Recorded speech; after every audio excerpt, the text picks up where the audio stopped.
Here is another brain in a midline sagittal or median cut, in which you could see nice normal cerebral convolutions, gyri and sulci.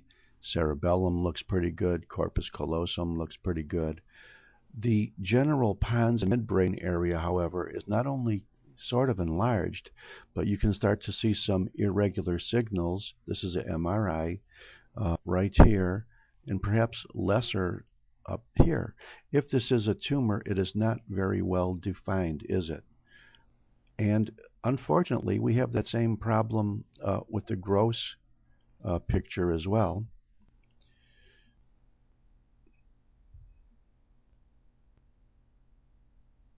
Because if you look at it, you can see a normal cerebellum, a normal cerebrum, a normal corpus callosum. But look at this pons and midbrain area. There seems to be some irregularity, enlargement, but very, very poorly defined. And why is that?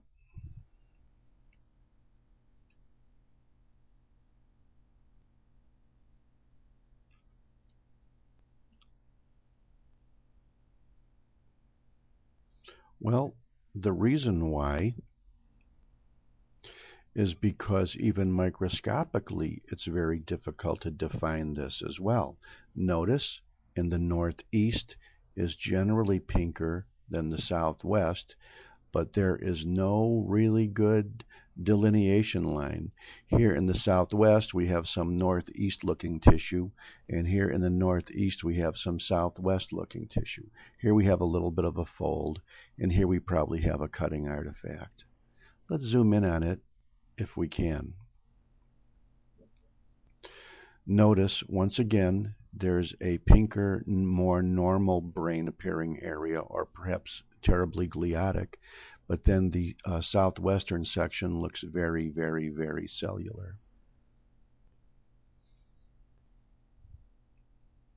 And not only does the southwest section look very, very cellular, but you could see, even though the cells here generally maintain semblances to normal glial cells, there is a little bit of a variation in size and staining properties. Here is almost like a tract of normal or gliotic brain tissue. Here is the glioma. You could see it's very poorly defined.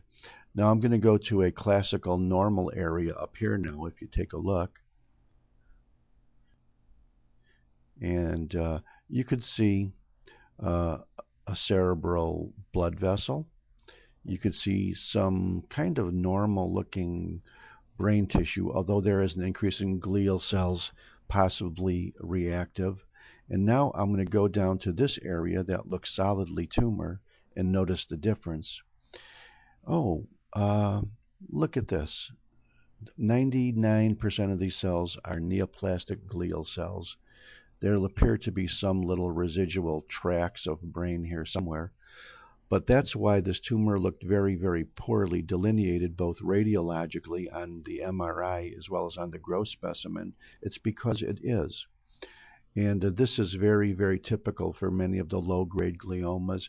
Often, it is agonizingly difficult to differentiate a low-grade glioma from gliosis, not only radiologically and grossly, but microscopically as well. There are a set of criteria that help differentiate gliosis from low-grade gliomas, but sometimes it really comes down to the wire.